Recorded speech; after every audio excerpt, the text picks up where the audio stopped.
Many scholars that I talk with say, oh, well, I don't believe in the conspiracy theory. As though if you believe that there's a conspiracy against the rise of black people, that you're crazy. But let me ask you a question. If we believe that there is a devil or Satan who will act against God, and a conspiracy is when two or more people act in concert to perform an illegal, wrongful, or subversive act, then if God comes to plant the kingdom of God because he's on time, Satan must get people together in a conspiracy to work against the establishment of the kingdom of God. Whenever we speak of conspiracy, there are those who will call those who speak of that paranoid, sick, or simplistic. But there is a conspiracy on all levels. Please listen.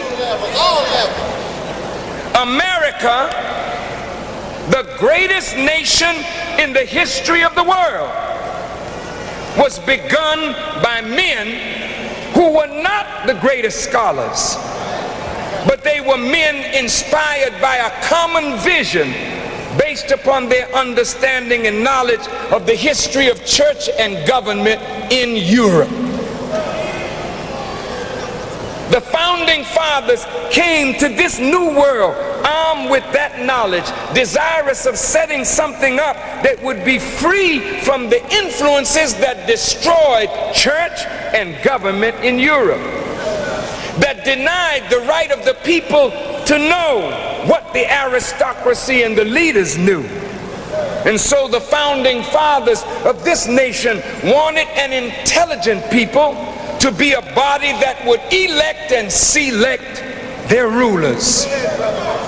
The root idea of America is the concept of Israel as introduced by the prophet Samuel. That concept of governance failed or did not come to full bloom because of the wickedness of those people.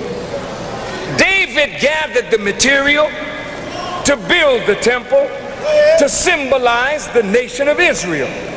Solomon built the temple, but in Jerusalem today we see the last remaining wall of that which was to be built as a sign of what God wanted for his people. The founding fathers of America were heavily influenced by biblical studies concerning Israel in particular. They wanted to build this new nation with safeguards against those things that caused the fall of nations and empires in Europe. The founding fathers built with a kind of morality based on principles that were good. Their concept of moral correctness was for white people. It did not include the black, the Native American, the Hispanic, the darker people of the earth. Their morality was a limited morality. Their limited vision for America never included that which would become the hallmark of America, her inclusion of all people. America came to be a nation housing every nation, kindred, and tongue, race, and religion under one government. This has never been done in the annals of history. Rome was an empire that had the world at its foot, but America is a nation that includes the world, and she claims that she wants all within her borders to be included with the rights and privileges of citizenship. But you go anywhere on the earth and you will see like ruling like.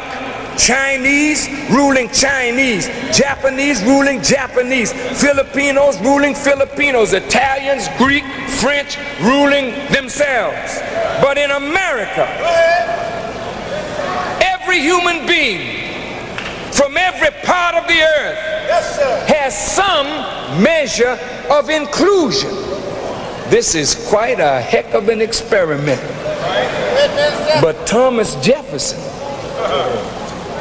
and others, in writing the Constitution, please listen, made a provision that putting the control of money and credit under the control of Congress was absolutely what the founding fathers wanted, because Congress was the representative of the people.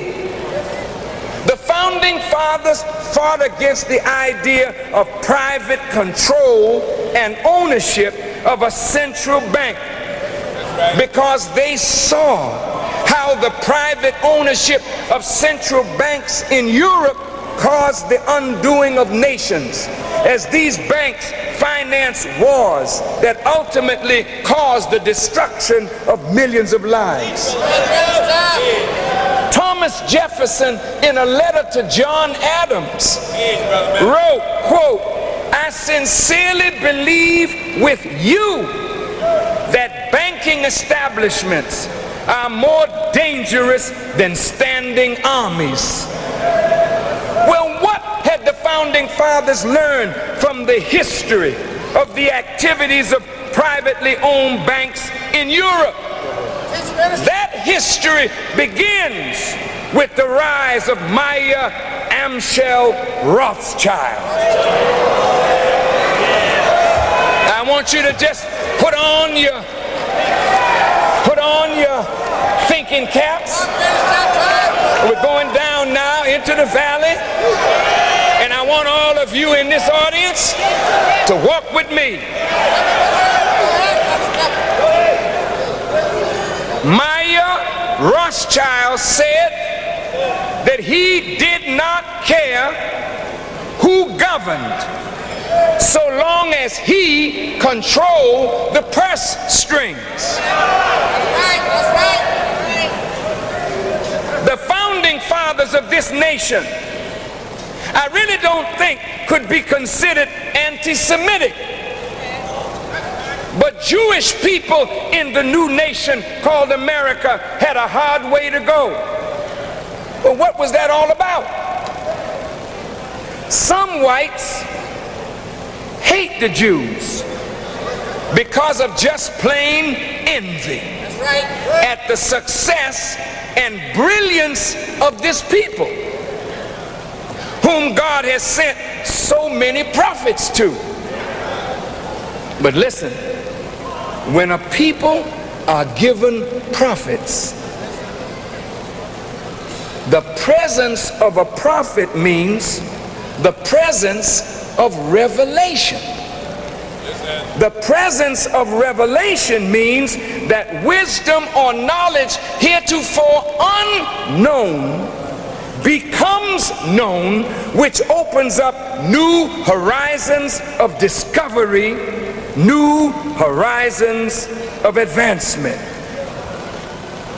If you are the recipient of revelation, you are chosen by God to be an example of what that revelation can bring. But you are also chosen to give guidance of that revelation to those who do not know it. The Jewish people have had many prophets, and they have had revelation upon revelation, which means that the Jewish people have been exposed to knowledge unknown in the world before these prophets came, which automatically creates an environment for advancement in every field of human endeavor. For whenever God reveals, his revelation touches every field of endeavor. It opens up every field. So we should not be surprised that members of the Jewish community are at the head of practically every field of human advancement. They have led the way in science and technology, in all branches and disciplines of knowledge. They're leaders. This can create in enmity, envy, jealousy, hatred, plotting and scheming against such people of advancement. But there's another side to this that must be understood. When one receives divine knowledge, Muslims, I want you to listen. When one receives divine knowledge that opens up new horizons for advancement upward toward God, there also is the opening up of channels of the darker side of human nature.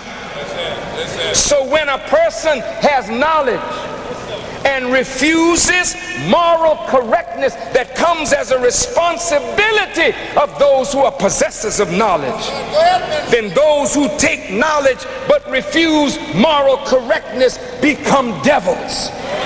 I'm going to say that again, devils. I'm going to say that again, devils.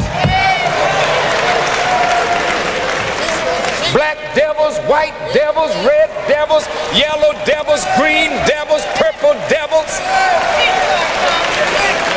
Anybody that is a knowing one and refuses moral correctness, then you will use your knowledge to trick, to deceive, to scheme, and you will become a living agent of Satan, the devil.